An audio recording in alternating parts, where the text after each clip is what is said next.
Clock on the wall says 7 o'clock. Glad you're here. Been a couple of weeks, 3 weeks really, since we had a Bible study. 3 weeks ago, the bad weather, then last week, bad weather. The week in between, we had the last leaders and leaderettes. And so we get back on schedule now, running in our study.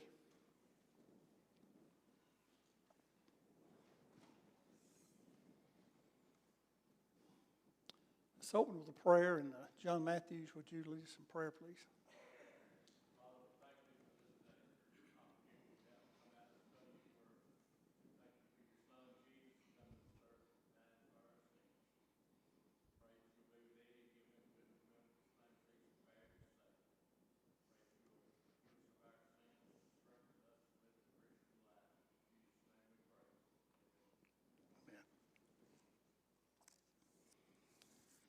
We're in the book of Numbers,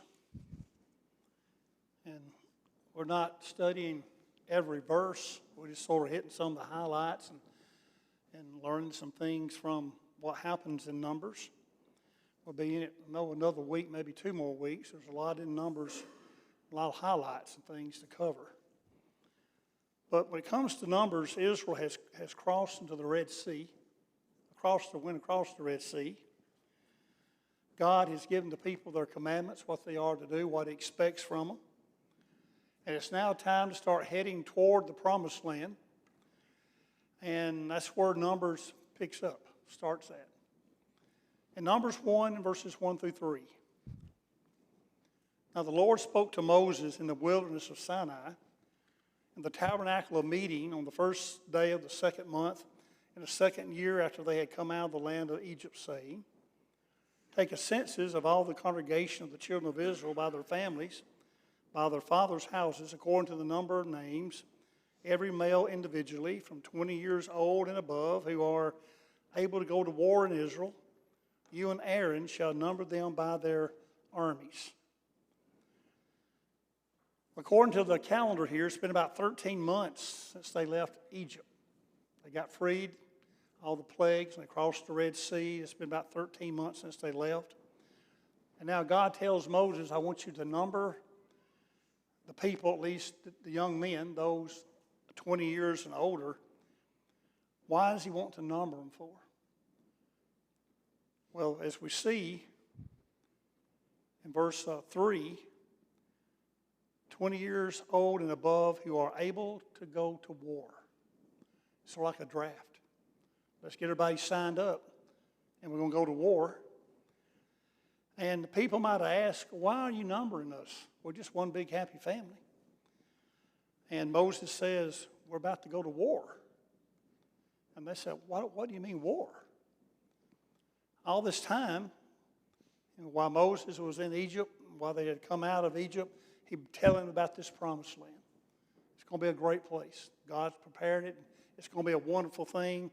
And their thinking was, we're just going to walk right in and sit right down, and everything's going to be right there for us. But what they failed to realize, they're going to have to go and defeat the enemy. They got to drive the enemy out of the land in order for it to be their land. And that's why they're getting these names of these individuals, these men, who are going to go to war when the time is right. Sort of like somebody telling you, you want this house? No charge, it can be yours.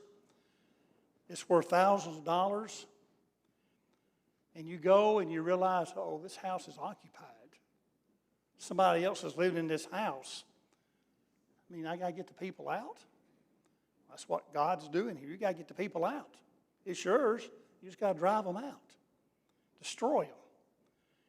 So again, that's what's happening. And probably some of the wives didn't like what they heard here. They didn't want their husbands or their sons to go to war. It's never a popular thing for that to happen. So they may not like it, but yet here we find the tribes are about to be numbered. At least the men are in these tribes. And all but one.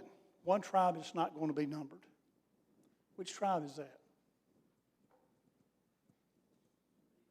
Levi. Verse 49. Numbers 1, 49 to 50.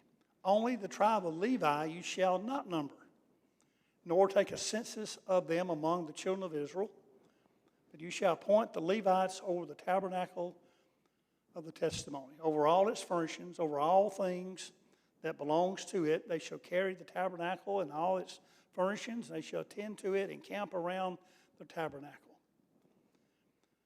So Levi has a special purpose in God's eyes here. They're going to be the keepers of the tabernacle. When it comes to upkeeping, when it comes to preparing it, moving it, it's a big tent. It was going to be their job. And they had responsibilities. And it's not just every Levite, but even certain Levites had certain responsibilities, but the Levites would not be going to war. That would not be their part. It's going to be something that they would take pride in keeping of the tabernacle.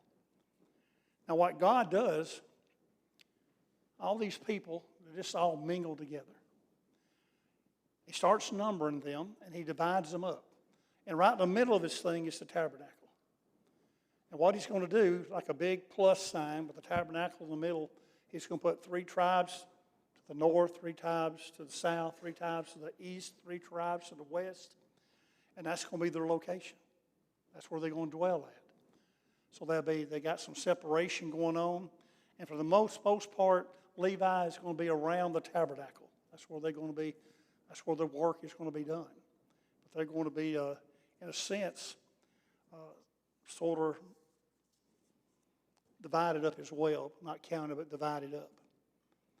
So there we find the tribes are numbered. The tribes are divided up.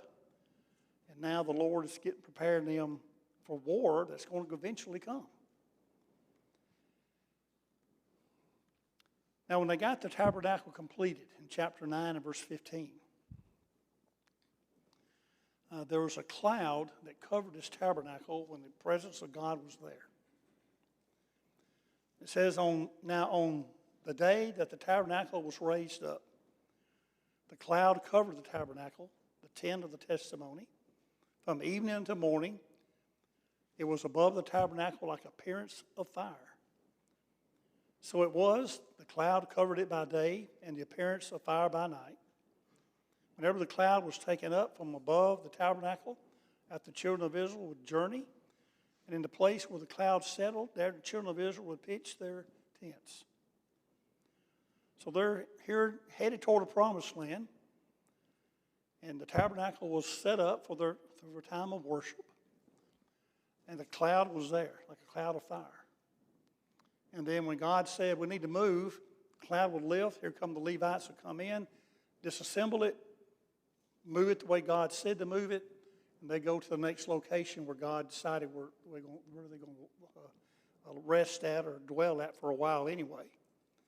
So God determined when they would move and where they would go. It was up to Him and not up to the Israelites themselves.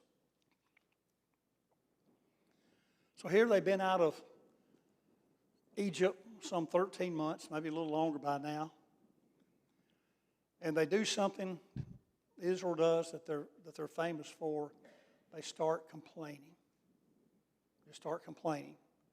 And that's in chapter 11, verses 1 and 2. And when the people complained, it displeased the Lord. For the Lord heard it, and His anger was aroused.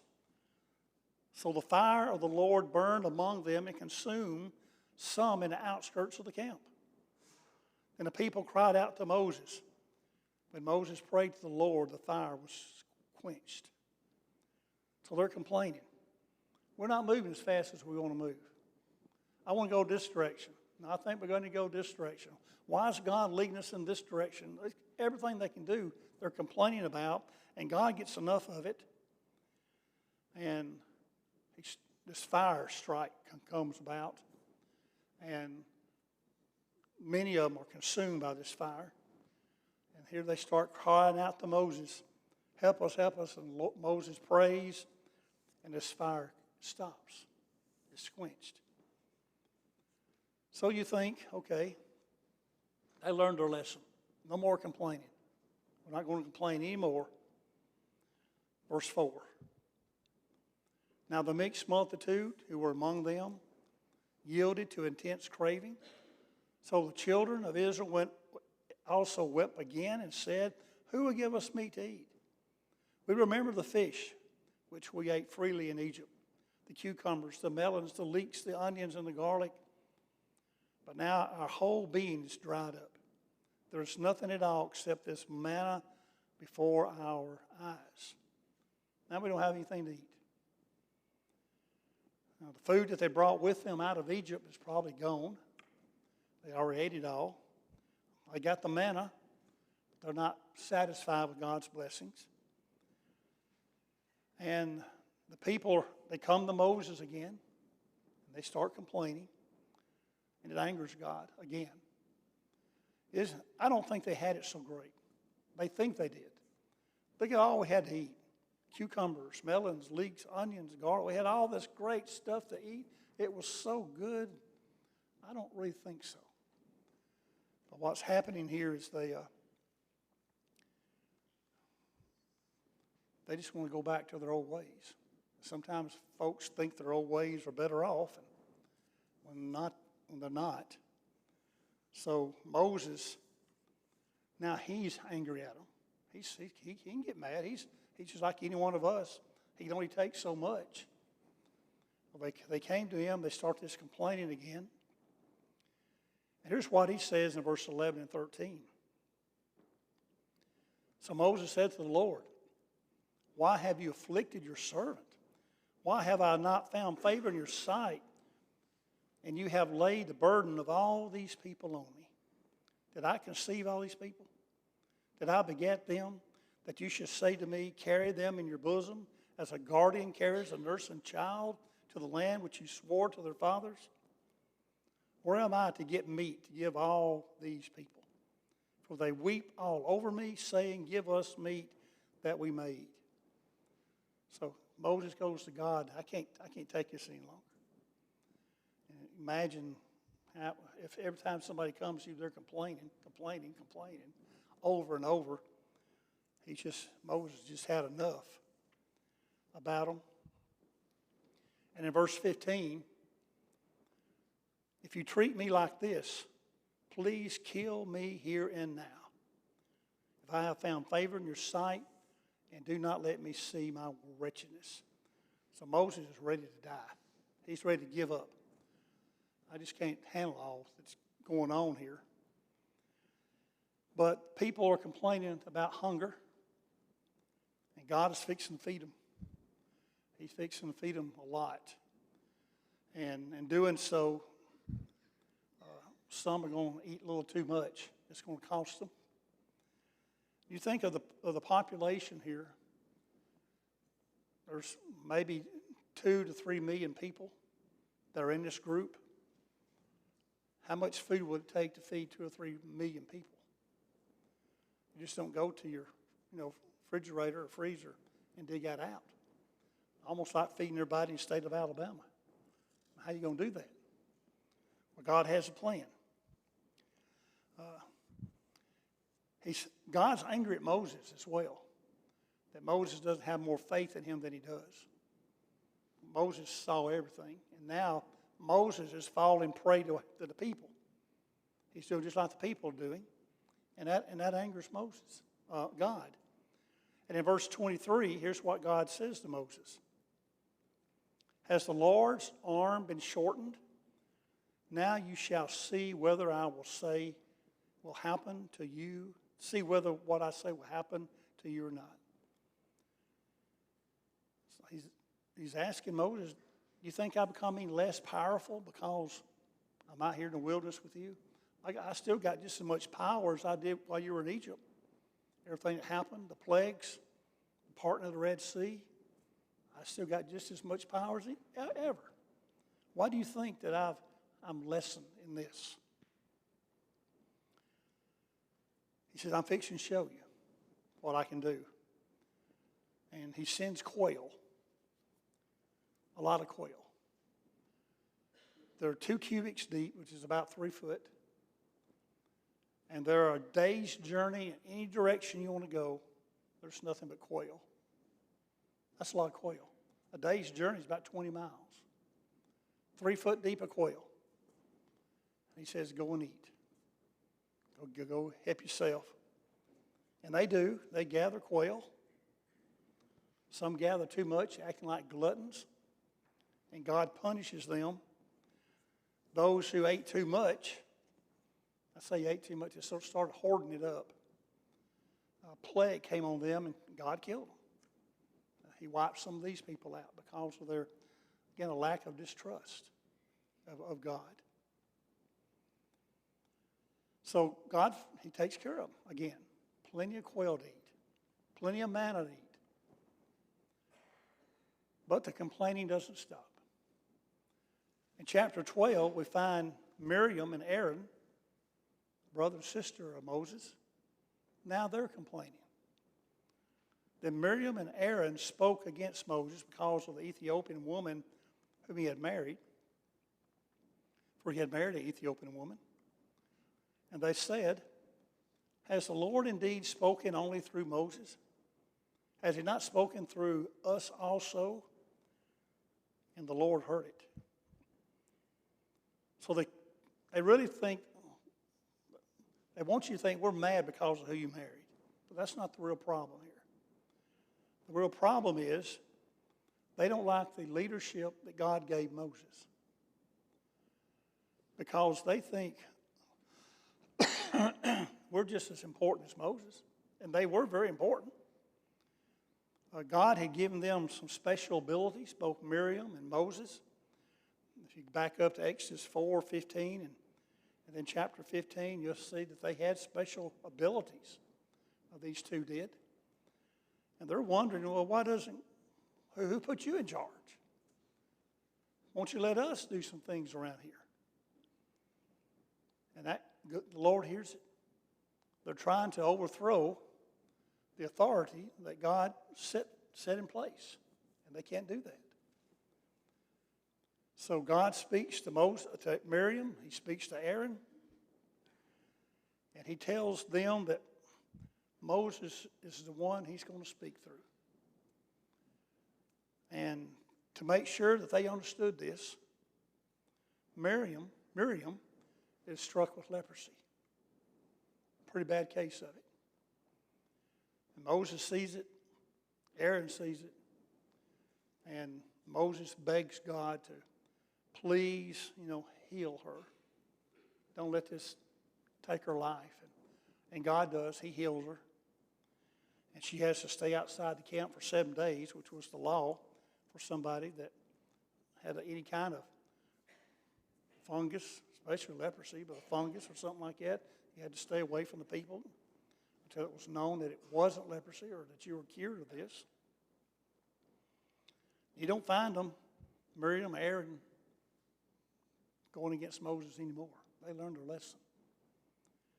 We're not going to do this. So God has set in place here in Egypt who He wants the leader to be. And the same thing is true of the church. He has set in place leadership, how He wants the church to be led through elders and through, deacons. That's how the church is to be led. And it's to be men who lead this, men who meet certain qualifications that's found in Timothy and Titus. But yet many don't like the leadership that God has put in place. So they come in and start changing it up, and adding to the qualifications or taking away from the qualifications. Or maybe they think, well, a woman can do just as good a job. Why not let her be an elder? And here you go, a woman preacher, or here we go. And that's exactly what they're doing here. In Miriam and Aaron's case, the same thing happens today. People do not like what God has set in place from the leadership standpoint, and they won't change it. And again, it's not up for change, what God has set in place. Now, chapter 13, the spies are sent into the promised land. Verse 27, chapter 13, 27. They're sent, but they don't come back with a good report. Then they told him and said, we went to the land where you sent us. It truly flows with milk and honey, and this is its fruit. Nevertheless, the people who dwell in the land are strong. The cities are fortified and very large. Moreover, we saw descendants of Anak there. So it's time for them to go in. They're going to send these spies out first. One from each tribe, come back and give a report. And I think it's important to understand, we know what they did. 10 of them came back and gave a very negative report. 2 of them, Joshua and Caleb, didn't. They said, we can take the land. But if you look at if we back up and look at their attitude that the whole nation had, they were complaining about everything. We don't want to go to war. We don't have anything to eat. And here they are. I mean, it was a terrible place to be. And I think that sort of carried over to these 12 spies, at least 10 of them. They took on the attitude of the Israelite people. Then they come back and give this report. And it's just a part of the nature of the people there. A negative attitude can also have a same effect on a church. If everything is negative, the attitude's that way, it can spread like a cancer can. And that's why we got to be careful not to have that negative attitude. If something needs, see something, different good work or something to change or like that, that's all right to bring that up and talk about it. But don't have the negative attitude. It's going to be negative. It will destroy everything. You don't need that. Well, in chapter 13, 31 through 33 is where they have the negative report. 10 of them do. Again, we saw the giants in verse 33. We were like grasshoppers. Again, that's that negativity still spreading from what was going through the camp. But Caleb, verse 30, he quieted the people before Moses and said, let us go up at once and take possession, for we are well able to overcome it. Caleb speaking, Joshua was right there with him. Caleb hasn't forgotten about how God blessed them in Egypt, how he got them out of Egypt, how he protected them in the Red Sea. He hasn't forgot about that. So he's ready. He's ready to go. Where other people see giants, he sees them as grasshoppers. That's how he sees them, as grasshoppers. So that's the attitude that Caleb should have, that we should have. Just remember what God has done. Chapter 14, verse 1 and 2. The report comes back. So all the congregation lifted up their voices and cried, and the people wept that night.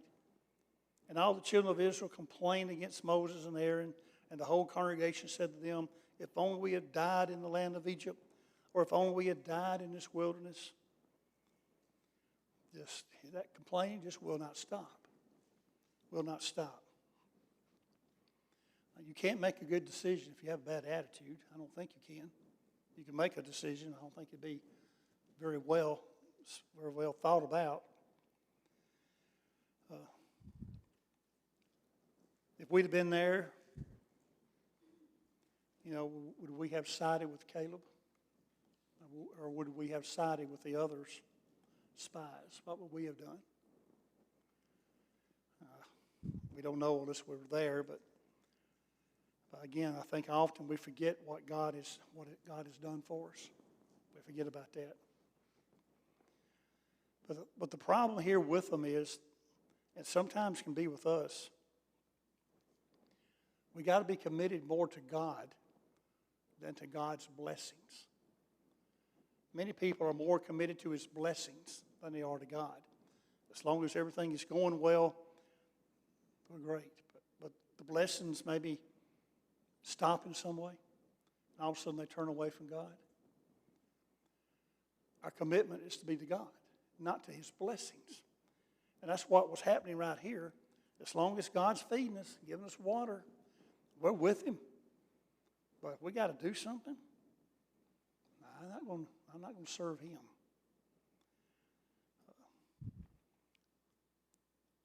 What if all God promised was heaven? That was it. You're on your own.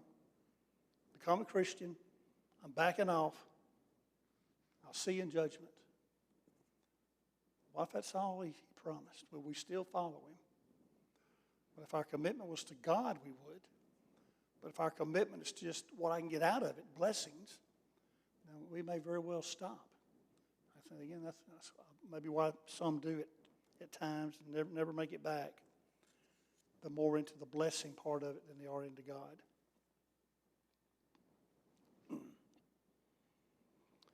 Well, this makes God angry, that the people will not go into the land, that they had this attitude.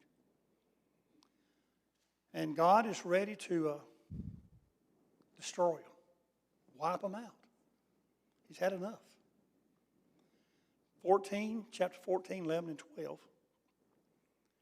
And the Lord said to Moses, how long will these people reject me, and how long will they not believe me? With all the signs I have performed among them, I will strike them with the pestilence and disinherit them. I will make of you a nation greater and mightier than they. So God's ready to start over. We'll start with you, Moses. We'll bring out another group of people up. And that's where we'll bring the promises I've given through them. But Moses doesn't want God to do this. He loved these people, even though they complained. He loved them. In chapter 14, 22 through 24,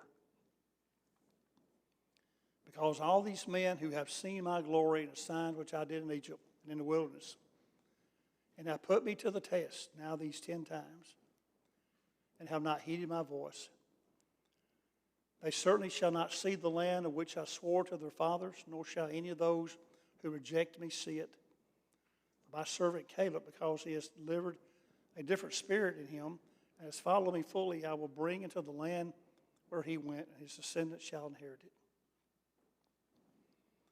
So here's where God says, okay, I won't destroy them. I just won't let them go into the promised land. Those who are 20 years and older, they're going to die. They'll never see it. They'll never step foot in it, except for Caleb and his family, and Joshua as well. They're not going to see it. And they didn't. 40 years, they began to wander because of their lack of faith here. And those 10 spies who came back with that bad report, they died of a plague. God struck them dead because of their attitude that they had. If they had come back with the right attitude, things would have been different for them. And they could have went on into the promised land, would have had to worry about 40 years of wandering around in the wilderness. Any comment on any of this? Again, just some of the highlights that make up this good book. Again, we'll be in Numbers next week as well. I don't think we'll get through with it, but we'll be skipping through it. A lot of good stuff in the book of Numbers concerning God's dealing with His people. A lot of good books. All right, thank you for your attention. We'll end right here.